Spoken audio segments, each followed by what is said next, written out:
ये प्रदेश में पहली बार नहीं है जब हिमाचल पुलिस पर नशा तस्करी के गंभीर आरोप लगे।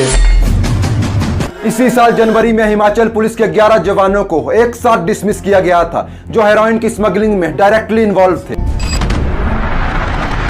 LSD यानी लाइसर्जिक एसिड डाइथाइलेमाइड हिमाचल में बिकने वाला कोई नया ड्रग नहीं है, बल्कि पिछले 10 साल से अलग अलग नेटवर्क के जरिए देवभूमि हिमाचल में तेजी से सर्कुलेट हो रहा है। STF कुल्लू के वो 4 पुलिसकर्मी जिनका काम ड्रग माफिया को पकड़ना था, आज खुद 1 करोड़ की LSD स्मगलिंग में नाम आने के बाद जेल में हैं। जिन्हें हम अपना रक्षक समझते हैं, आज वही मौत के सौदागर बने बैठे हैं। यानी आज भी वर्दी के पीछे कुछ ऐसे क्रिमिनल छिपे हैं जो चंद पैसों के लिए हिमाचल के यूथ को धीरे धीरे बर्बाद कर रहे हैं। नमस्कार, मैं हूं नीरज शर्मा।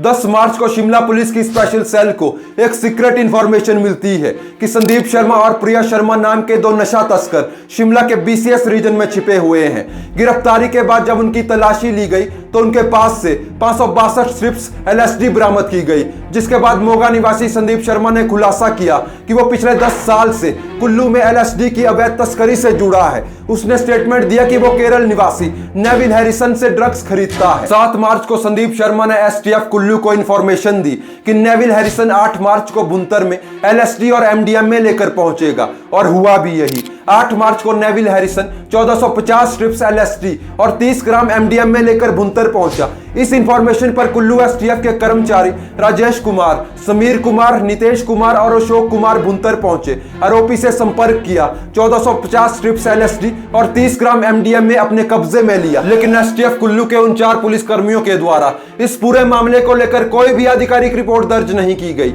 जिसके बाद उन पुलिस कर्मियों ने 562 LSD स्ट्रिप्स संदीप शर्मा को तस्करी के लिए दी और बाकी की स्ट्रिप्स अपने पास रखी। पूछताछ के आधार पर STF कुल्लू के इन 4 पुलिस कर्मियों को इस पूरे मामले में इन्वॉल्वमेंट पाए जाने पर उन्हें कुल्लू से शिमला पुलिस द्वारा गिरफ्तार कर लिया जाता है। दोस्तों, ये प्रदेश में पहली बार नहीं है जब हिमाचल पुलिस पर नशा तस्करी के गंभीर आरोप लगे हैं। इसी साल जनवरी में हिमाचल सरकार द्वारा चिट्टे की स्मगलिंग के जुर्म में 11 पुलिस कर्मियों को एक साथ डिसमिस किया गया था, जिन्हें narcotic drug and psychotropic substances act 1985 के तहत हीरोइन की स्मगलिंग में इन्वॉल्व पाया गया था, और उनकी टर्मिनेशन आर्टिकल 311(2)(b) के तहत की गई थी। यानी जिन लोगों पर आज नशा खत्म करने की जिम्मेदारी है, वही लोग आज हिमाचल के यूथ की रगों में ये जहर घोल रहे हैं। दोस्तों, चिट्टा यानी हेरोइन के बाद अब हिमाचल में LSD और MDMA जैसे सिंथेटिक ड्रग्स तेजी से सर्कुलेट किए जा रहे हैं। और LSD हिमाचल में बिकने वाला कोई नया ड्रग नहीं है, बल्कि ये पिछले 10 साल से देवभूमि के युवाओं की नसों में दौड़ रहा है।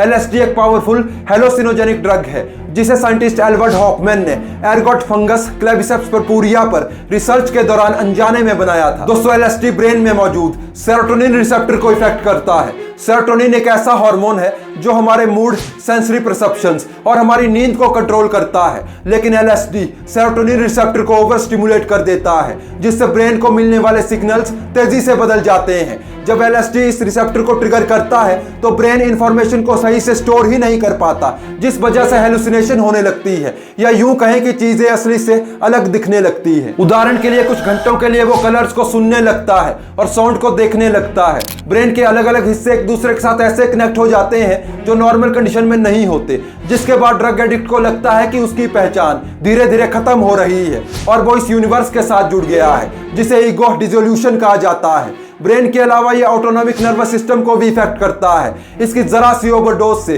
दिल की धड़कन बढ़ जाती है, ब्लड प्रेशर तेज हो जाता है, एंजाइटी और पल्पिटेशन होने लगते हैं, बॉडी टेम्परेचर इंक्रीज होता है, आंखों की पुतलियां फैलने लगती हैं और पेशेंट की धीरे धीरे दर्दनाक मौत हो जाती है। दोस्तों, बात अगर प्रशासन की करें तो हिमाचल सरकार और पुलिस डिपार्टमेंट ऐसे क्रिमिनल्स को पहचानने में गलती कैसे कर देता है। आप जीरो टॉलरेंस पॉलिसी की सिर्फ बातें करते हैं, लेकिन ग्राउंड रियलिटी कुछ और ही है। हो सकता है कि कुछ बड़े नेता, पुलिसकर्मी और दूसरे कर्मचारी अभी भी ड्रग माफिया के इस बड़े नेटवर्क का हिस्सा हो। यहाँ हिमाचल सरकार को चाहिए कि ऐसे क्रिमिनल्स के खिलाफ कड़े कानून बनाए जाएं और ऐसे लोगों को कड़ी से कड़ी सजा देने का प्रावधान किया जाए जो प्रदेश के युवाओं का भविष्य खतरे में डालकर नशे को उनकी रगों में भर रहे हैं। दोस्तों, ये वही सिंथेटिक ड्रग्स हैं जो देवभूमि हिमाचल की नई पीढ़ी की जिंदगी को धीरे धीरे तबाह कर रहे हैं। और जब एसटीएफ खुद तस्करों के साथ सेटिंग कर ले तो आप समझ सकते हैं कि नशा मुक्त हिमाचल का सपना कितनी बड़ी मुश्किल में है। दोस्तों, आपका क्या मानना है? क्या देवभूमि हिमाचल में पुलिस और ड्रग माफिया का नेक्सस खत्म हो पाएगा? कमेंट्स में अपनी राय जरूर दीजिए और अगर वीडियो पसंद आया हो तो वीडियो को शेयर करना ना भूलें। आज के लिए बस इतना ही, मिलते हैं नेक्स्ट वीडियो में। बहुत बहुत धन्यवाद।